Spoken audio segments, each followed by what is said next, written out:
Hi everyone, it's Tony Tonkin here from the Child Protection Party. I'm going to be talking on this occasion about the legislation which combines the way we're supposed to work with children and young people and Indigenous people, and just do a bit of an analysis as to exactly what the legislation says and whether or not the essence of the legislation is, I guess, carried out in practice. Now, I need to say, to start with, I'm not a lawyer, so don't take anything that I say as being legal doctrine, because it probably isn't. But I am a social worker, and one of the things that I am going to do is look at some of these aspects of the Act which I think are about social justice, which are about fairness, equity, and how it is that we as a society should be treating our children. And to be fair, the Act does cover a lot of those issues. In fact, the Act itself highlights some really important values and principles which should be enacted by those people who are supposed to follow through on what the Act is intended to do.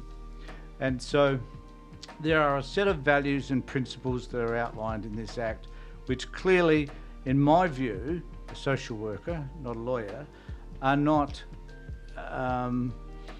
enacted upon. They're not acted upon by those people who are supposed to act for and on behalf of the government. And we have many cases, which I suppose I will outline to you as we go through the Act. Now, the Act itself is 110 pages. It's a bit of a heavy read, and I'm not going to suggest that anybody here read through it. What I'm going to try and do is take sections of it, and I imagine this video will be in a number of sections, because otherwise it'll just be too long to talk about everything. So I'm just going to take some sections of this Act, talk about how the Act is, I'll talk about what the Act is saying, and then I'm going to highlight instances where perhaps these the sections of the Act are not being implemented appropriately in practice. Now that's, I guess, what I'm going to do in essence. So I have the Act in front of me. You can all download it. I'll put the link to the actual download for it. So it's called the Children and Young Persons Safety Act 2017. It is incorporated with a whole host of other acts in relation to children and young people and our First Nations people. But this is in essence the Act by which governments are committed to work under. And the people that are assigned by the government to do the work in child protection are supposedly obligated to follow through on these particular on this particular Act. Now I'm going to start with guiding principles for the purpose of this Act. The first part of it is guiding principles for the purpose of this Act, the importance of the state to the state of children and young people. I'm just going to focus on this during this video because this is really vital for us to understand, and it says some wonderful things about the way the government, the state, the people who are enacting this legislation, what they should be doing, and we need to understand that in many cases they're simply not. And so we want to hold their feet to the fire in relation to this. And I'll just read out some of these statements. So the Parliamentary Declaration, which is about how what the Parliament views this Act should be doing. The Parliament of South Australia recognises and acknowledges that children and young people are valued citizens of the state, and the future of the state is inextricably bound to the well-being of all its children and young people. And it is of vital importance to the state and all of its citizens that all children and young people are given the opportunity to thrive. Now, that is a very noble way of looking at the way we should approach young children. And I don't think there's anybody here that would disagree with that as an intention.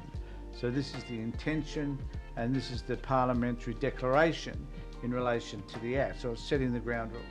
The Parliament of South Australia recognises that as a state, we want each child and young person to benefit from at least the following outcomes. A, to be safe from harm. B, to do well at all levels of learning and to have skills for life.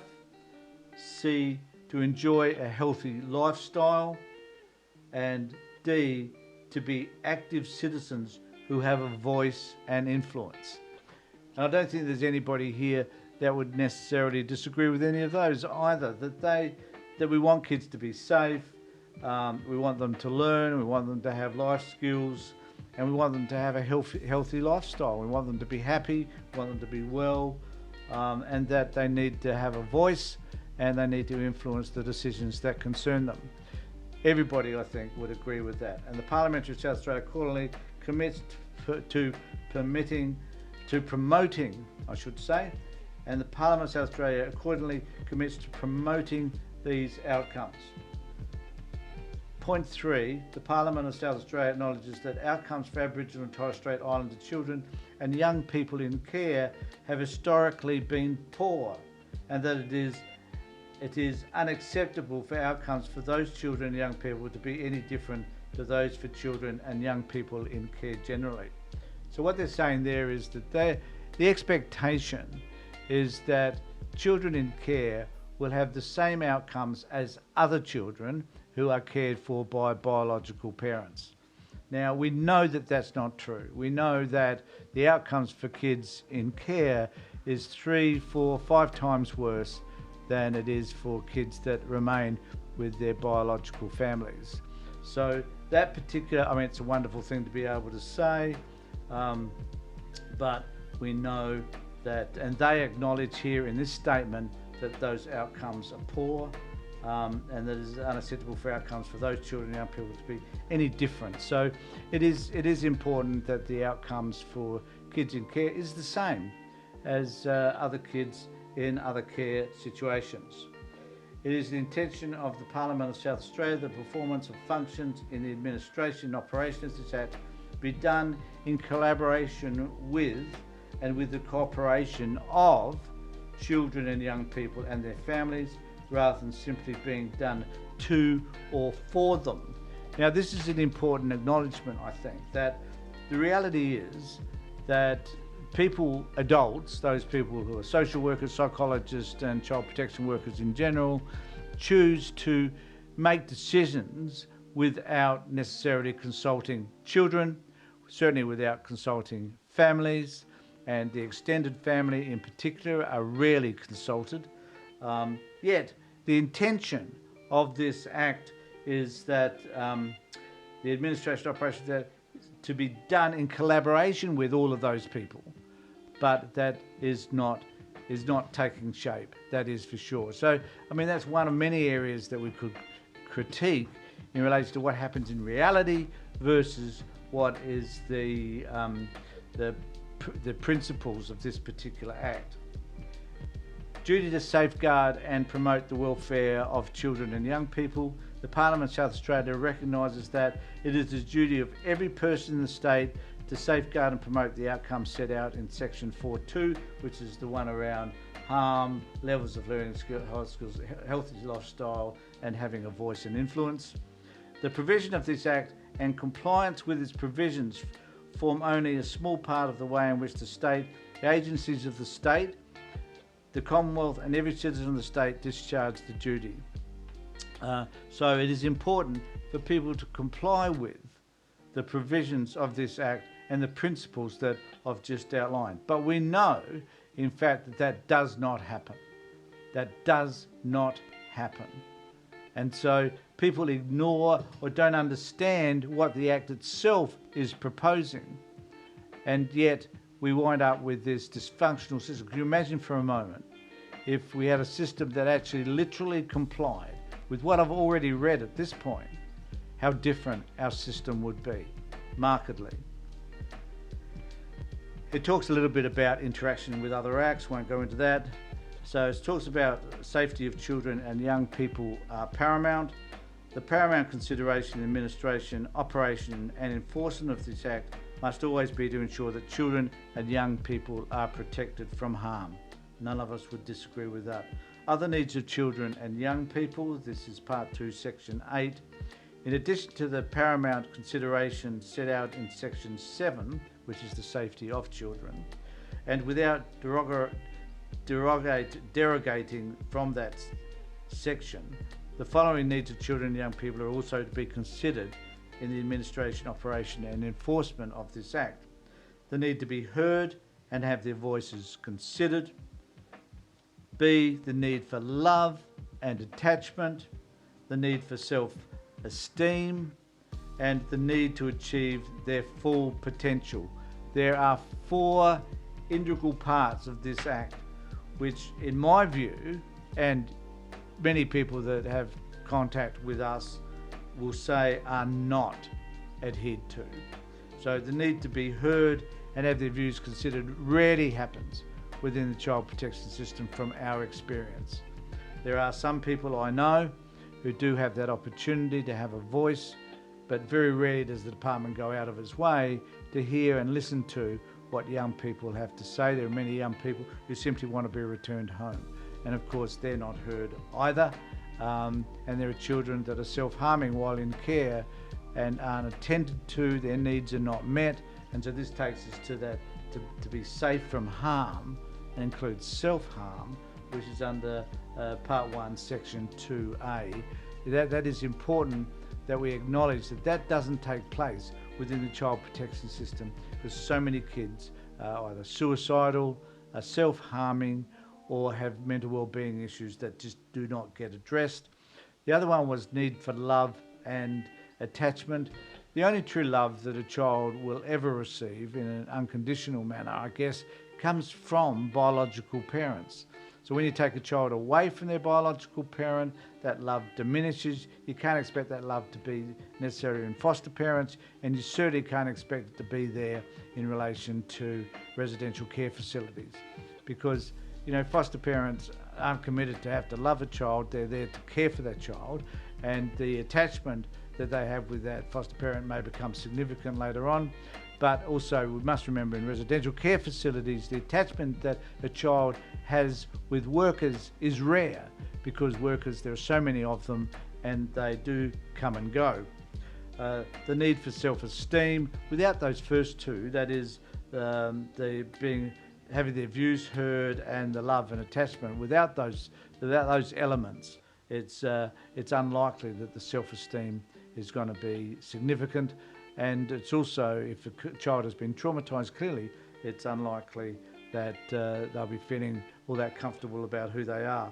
The need to adhere to achieve their full potential. Well, without those first 3, a full potential is probably not possible while in care. However, that is their recommendation or their understanding as a principle of children and young people who are in care.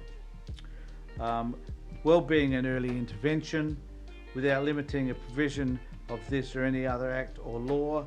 State authorities whose function and powers include matters relating to the safety and welfare of children and young people must have regard to the fact that early intervention in matters where children and young people may be at risk is a priority.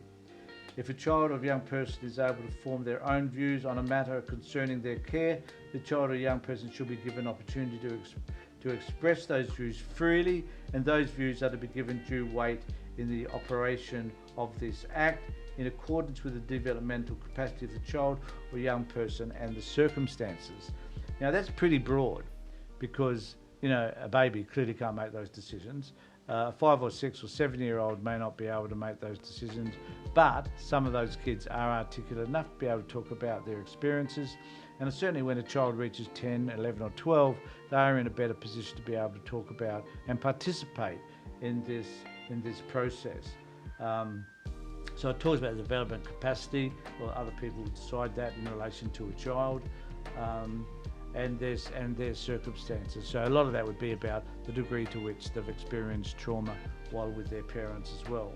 in my experience, family group conferences which have come about as a result of the Nyland Report and which are now incorporated in this Act are rare. They don't happen every time, and they should happen every time. And usually they happen at a point whereby a decision has been made by the department as to the care arrangements with regard to a child. It's rare that you'd find a family, mum and dad and other relatives, to get together and decide that they're going to have a care arrangement for a child that is different from the one that the department have. Because usually the department has probably ruled out a whole host of people that the family believe would be appropriate. So I often find that these family group conferences are an absolute waste of time. I haven't seen any good things come from them, even though I guess the department might be able to argue differently than that. But for me, not always. Now that's our first introduction to the Act. I just want you to know that the reason why I'm doing this is because very few of us would actually have the time to go through the Act and understand what it means. And I think it's important to be able to understand that there are aspects of this Act which are quite solid in terms of the principles that they're discussing. So the principles are sound, but there is a great disconnect between those principles and what happens in practice. And we need to hold the department's feet to the fire when they are not abiding by the principles of the Act. I hope that's been helpful to you. I'll be doing some more videos in relation to all of this over the coming days. Please share and make sure you ring the bell if you're watching this on YouTube, and certainly contact us at Child Protection Party if you would like to be able to tell your story or talk a little bit about what's been happening to you so that we can also inform others. Take care everybody, look after yourselves and be safe.